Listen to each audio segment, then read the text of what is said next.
Excuse me while I open up here. We all know that landfills are a huge problem, right? And a big part of this waste is coming from clothing, essentially. A lot of it is fast fashion or over purchasing, but sometimes it's just from flat out bad advice. One terrible piece of advice that I've heard circling the internet is basically at fault for this latest project that I've been working on.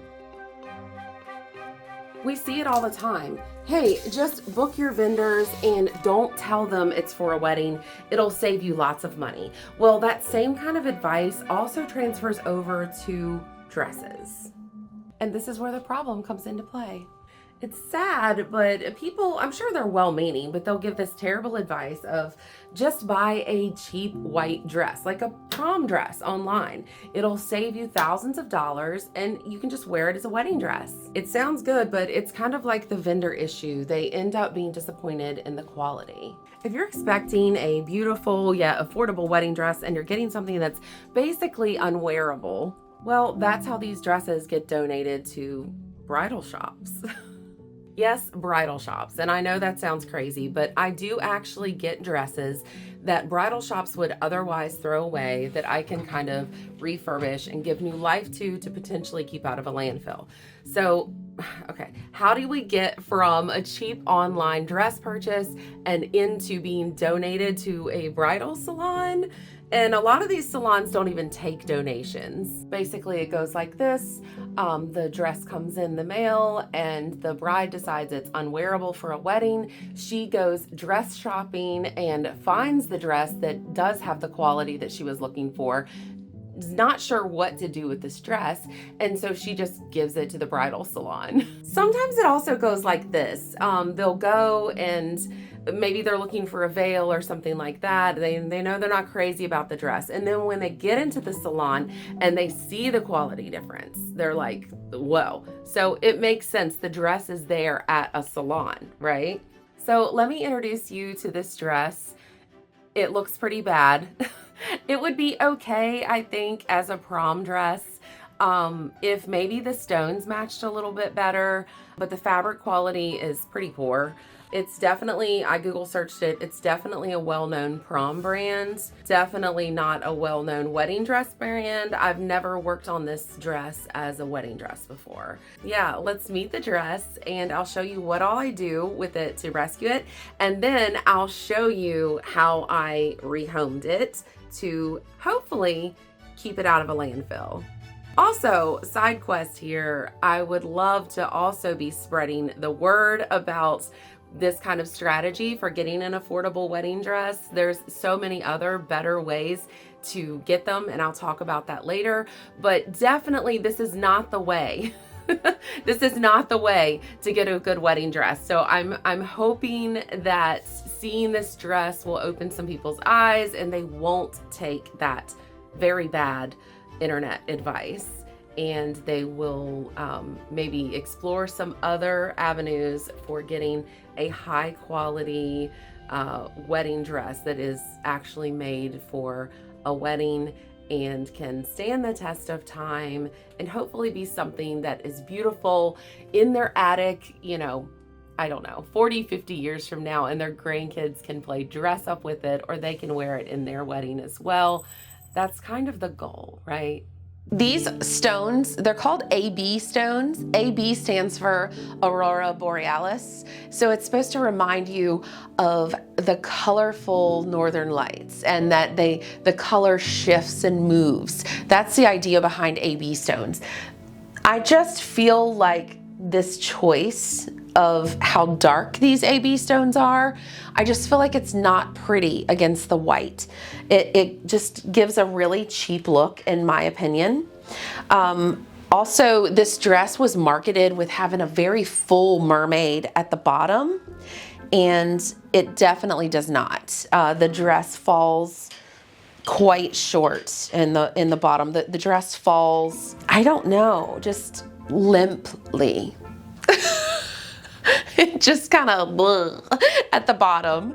So yeah, I would like to kind of beef up the support and the flare at the bottom. The neckline, in my opinion, is very rough and ugly. It's crooked. The seam allowance is not straight. The seams are not aligned. I think I'm probably just gonna cut that away. Now, if this dress was for a client, I would probably cut the whole neckline mesh out and put a skin tone match mesh there. Just because this mesh, this type of mesh, it even has a sound. Gross. Imagine how itchy that would be. I decided I'm going to dye it purple. So I think the purple will look really pretty with these stones. I'm excited about that. And it's gonna be kind of an ombre. I want the purple to be more intense toward the bottom.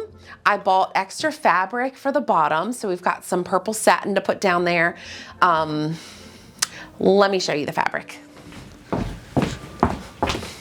I'm thinking this color. Now, this is a costume satin. It has like a lot of flash to it, but I plan on putting it under the layers here, so I think it'll be fine. I got more of this iridescent blue. It's so beautiful.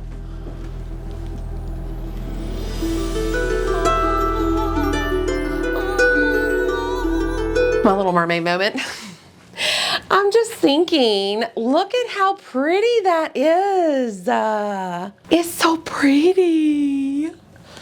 It's so pretty. Won't that be beautiful? Down under this. Yeah, let's get started on that.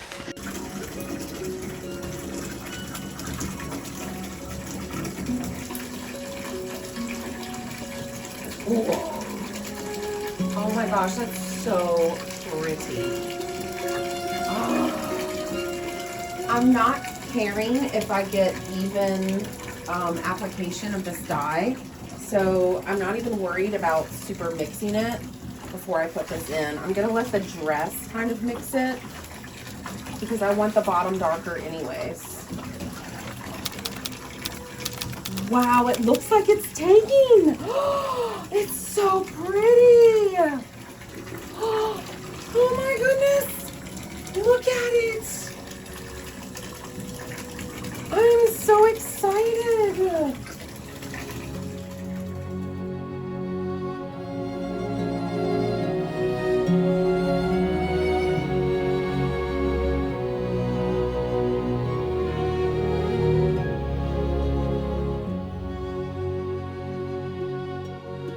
Okay, so I don't want the top to be super dark if I can avoid it.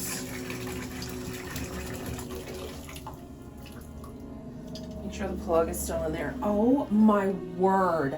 Guys, nylon doesn't always take dye super well. Oh my word. To say I'm shocked is an understatement. This is gorgeous. Oops.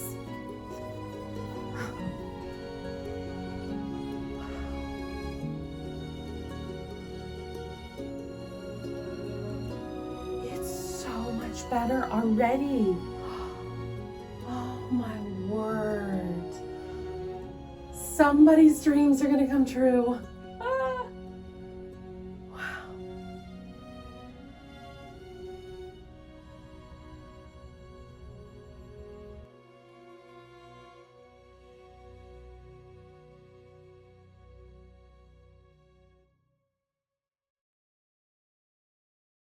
I'm looking at this in great detail now to figure out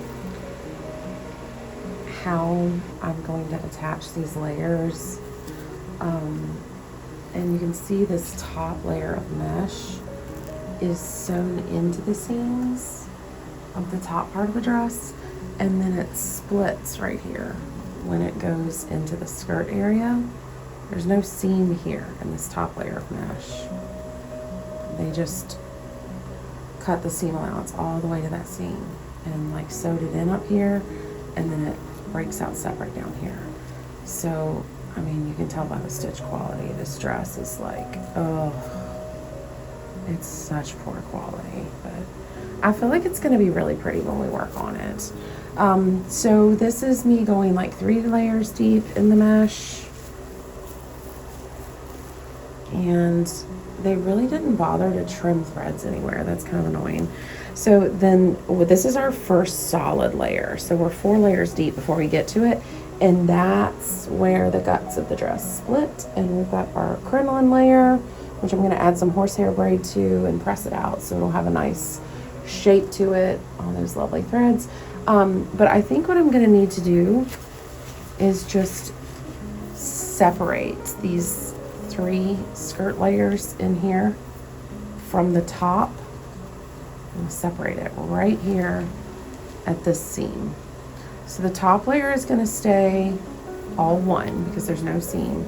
With the 3 layers underneath it that you see going into the seam, I'm gonna unpick that, pull them out, and that's where I'm gonna stack our other layers of the satin and the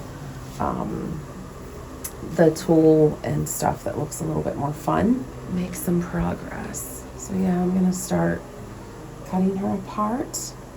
And when I do that, this layer, this knit layer, the first solid layer that we see from the outside, that's going to become our pattern piece. Some people get scared of this, and there's no need to be scared, but I'm going to pick it apart with a razor. It's just really accurate for me, and very fast. That buzzing you hear in the background is a fan. We have a fan in here that runs, and that helps the dresses to dry rapidly. We come in here every little bit and just kind of like shake the dress out and pull all the layers down straight to kind of help it along with the drying process. But now you're really going to be able to picture which layers I'm talking about.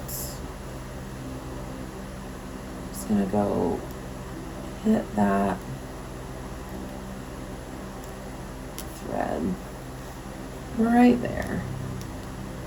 It's gonna be fine. Everything is fine. Do not be scared.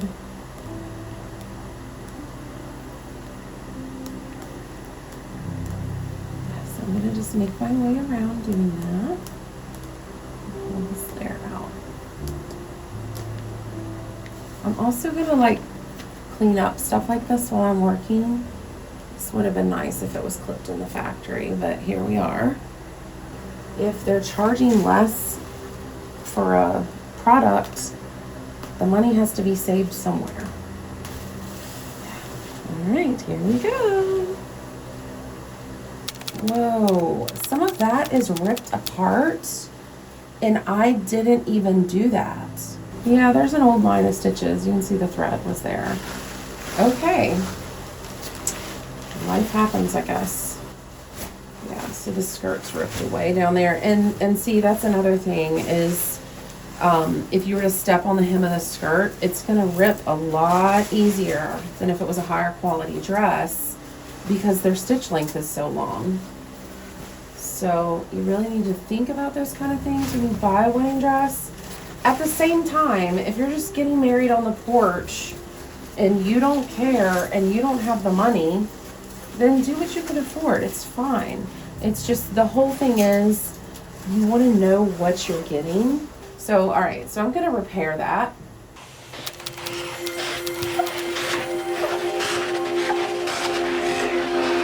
One thing I wanted to point out to you is look at how unevenly this fabric was dyed. So remember, this was a really cheap costume fabric from Walmart, and the color is fairly even through here. And then it's way more saturated through here. Do you see that? That's not just like a trick of the lighting in here. It really is so much darker here than here. So not great quality. If you had good quality fabric, you'd be looking at a very even amount of application of this dye. But it's going to be just fine. Look at how similar these colors are. They're gonna go great together. More string mess everywhere. Ah! Let me show you how I hang these, like press them and stuff. So I've got my rigging system here. When you're dealing with big dresses full time, you have to have rigging systems in cutting room, sewing room, whatever. But this is the way that works. And so I just take a coat hanger and then I put these 2 clips People call them veil clips, accessory clips. But yeah, I put them kind of down in these little notches, these little nachos, these little buenas noches. And then that allows me to steam and do whatever I need to.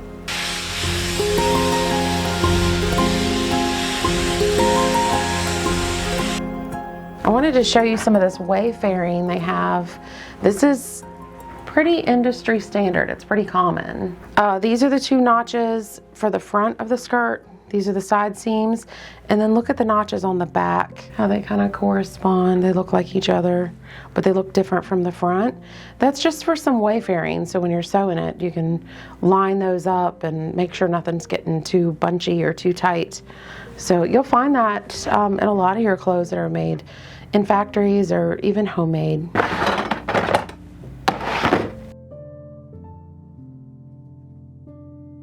What is the most generous cutting table of them all? Why, it's the floor, of course. So whenever I need to cut out a circle skirt, even though I do have a pretty large cutting table, I'm cutting on the floor. So this is the circle skirt. It's literally just like a big circle. That's why they call it that. But it allows it to be nice and narrow at the top of the skirt and then do this really pretty blooming out toward the bottom. I did not unpick the hem allowance. I'm not doing that. I'll just cut this fabric a little bit longer. So here's the shape of a circle skirt. This is the front piece. And then the back piece is gonna be shaped like this, but it's gonna be longer because it's got a little bit of a train. And the back piece has a seam down the middle. But yeah, this is the front, and this is why they call it a circle. It makes a big circle. So let's cut it.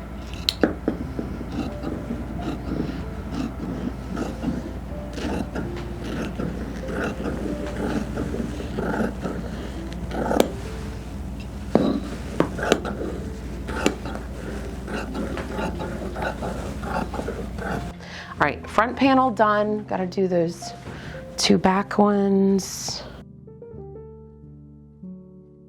The best way to find higher quality yet affordable wedding dresses is to make sure that whatever you're doing, you get to see the dress before the purchase. So you can do sales at reputable bridal salons.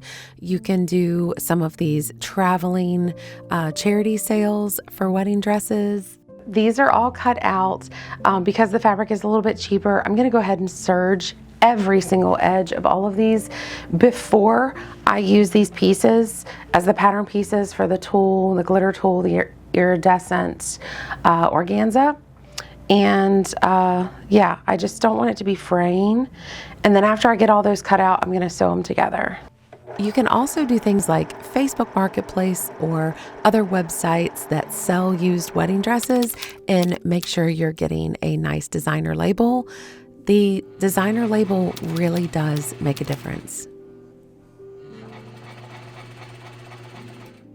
Spoiler alert, I did find someone who would love this dress, and I was able to give it away, and I have that exchange at the end of the video, so you get to see where it ended up. I'm gonna come over to the cutting table. Excuse that globe. We need to change out a light bulb. I'm waiting for my husband to come do that in the bathroom.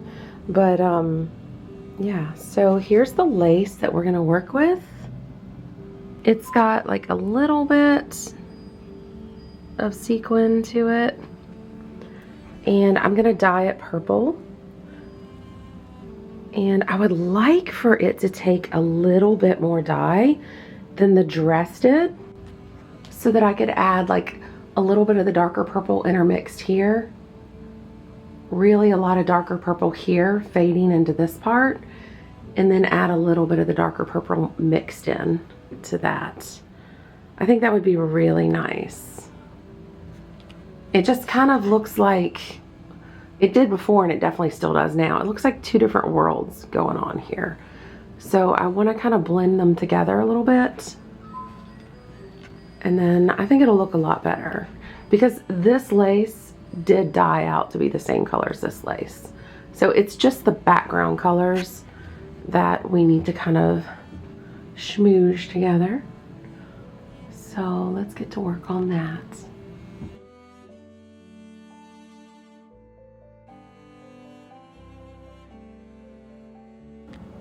This is how you get this swing edge off of the all over lace. You just cut around the lace pattern. So I want some of this swing edge, and then I'm also thinking these motifs right here. If I just do, I don't know. Yeah, just these three. If I just do them, I don't know, maybe two. Yeah, I'll do the two. And what I'm thinking I'll do is I'll kind of put them long ways and make them meet in the center front. And I'll have some type of something pretty in the middle between them. So these guys, these will be turned this way and wrapping this way. It's okay if you can't picture it. I'll show you all that. So essentially, I'm making appliques out of all over lace fabric, if that makes any sense. And we do that all the time in bridal and formal. That's just how you work with lace. And we can go in and cut this a little more detailed later.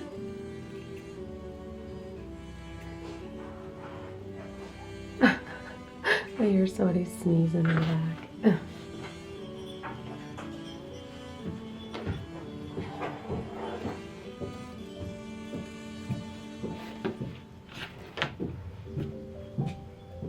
The girls are here working today. That's why you hear so much background sound. They're moving decor. Those are little jingle bells you hear. They're moving some decor around. We're cleaning out some storage space upstairs, just doing some spring cleaning, some resets of the decor here. So yeah, you'll hear the door opening and closing, little chimes, footsteps going up and down the steps.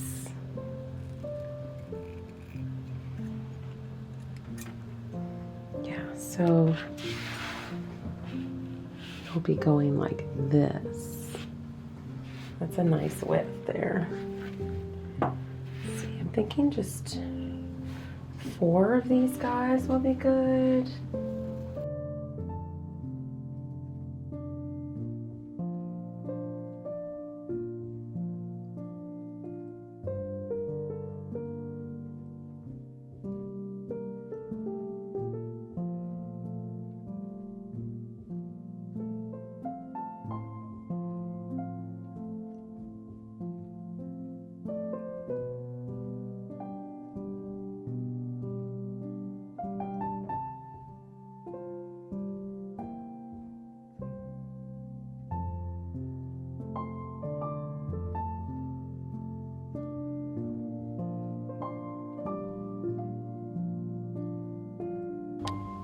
Once again, I'm closing up shop for the day.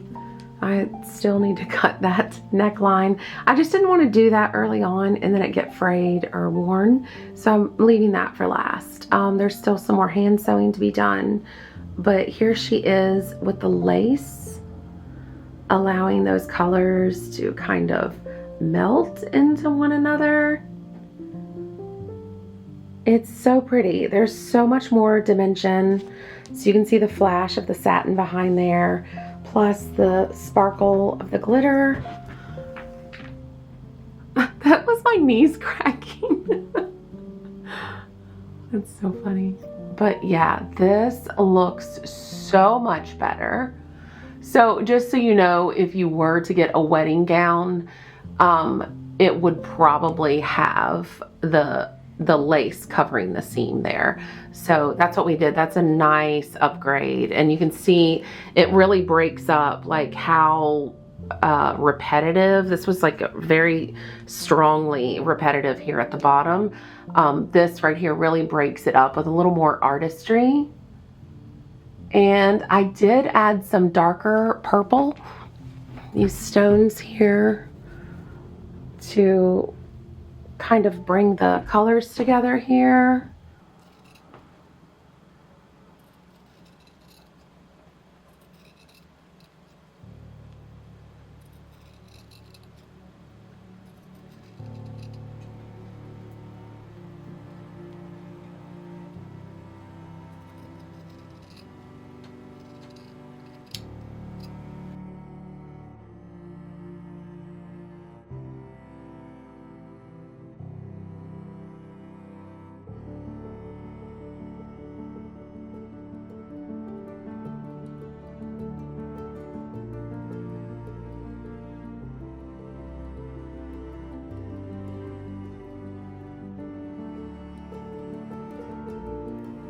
one last thing. She's all ready to go. I just have to go out into the wild and find who her person is. So let's do it. I'm looking for someone your size. Okay. Do you like purple? Purple? Yeah. Yeah, you do? Yeah. Okay. I'm looking for the way to dress. You tell me if you like it. Okay. So cute. Oh my gosh. My favorite movie's Rapunzel in it. It like reminds me of it. Yeah. Oh, it's so cute. Yeah, I wear that. Yay! Mission accomplished, guys. Isn't sewing so amazing? I just love it so much. You know what else? YouTube knows you're gonna love this next video. And also, don't forget, watch this video where I give you my sewing room tour. I think you'll love that too. Don't forget to subscribe, sewing friend. Bye!